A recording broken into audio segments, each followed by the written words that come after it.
So we come out here today. This house is pretty bad, but we did a check on it to make sure that it wasn't oxidation, and right now that's just organic. So we're going to take care of this house pretty quickly. We're going to use our 12-volt system. First we need to get the house wet, so I'm going to go back over here and turn our 12-volt system on and then fix our manifold. This is going to be awesome. So I'm back at my 12-volt system. This is going to be my manifold, and this is where my water is. This is my chemical, and this is my soap. We're going to go ahead and keep the water all the way down to 5. We're going to throw the chemical probably about a 2 because this side of the house is pretty nasty. And we'll put that surfactant probably about, let's go with 1.5 right now.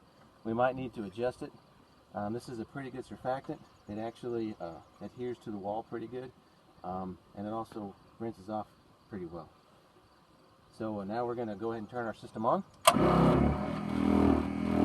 we're going to go back here and watch the mold leaves. We're just going to go ahead and get the building wet.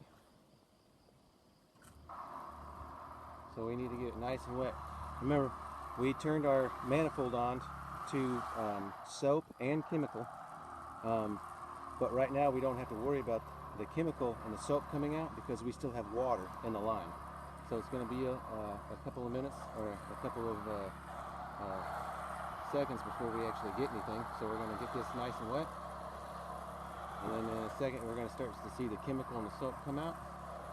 As you can see, no pressure. You do not want to use a pressure washer unless you're actually using downstreaming.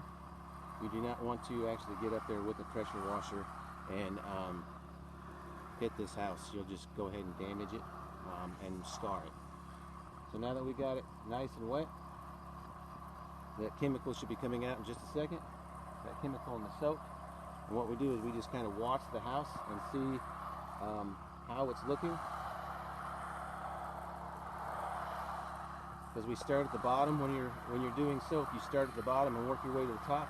When you rinse, you go from the top and you work your way down to the bottom.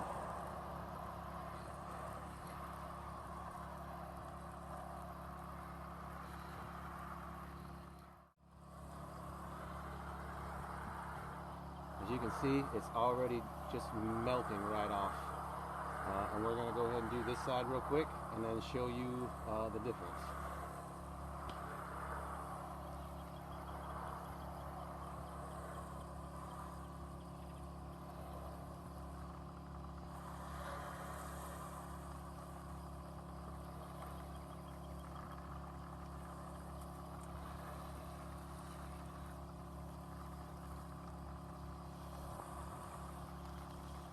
Our dwell time is about a minute, but we try to let this sit for 10 to 15 minutes, sometimes even 20 depending on how bad it is, and then we go ahead and rinse it off. As you can see, this side, we've only had it on there and it's probably been about a minute, maybe 2 minutes. You can already see it's already starting to come off. So we're going to wait about another 5 minutes on this side, and then we're going to go ahead and rinse and this whole side off so you can see the difference really quickly between the dirty side and the clean side. We've already went ahead and sprayed one side, and now we're going to spray the other. Again, you want to start on the bottom and slowly work your way up to the top. Let that surfactant stick to the wall and let that SH work. So as you can see, it just kind of, it's already changing color and it's working on it immediately. And again, the dwell time, depending on how dirty it is, you can wait for 5 to even 15 minutes. Let's go ahead and point up here to this window. As you can see, this house was so dirty, we actually missed one little spot up there, but we just hit it. So again, we're going to let that dwell for about 5 minutes on that one little spot on this window, and we'll come back and see how well we're doing.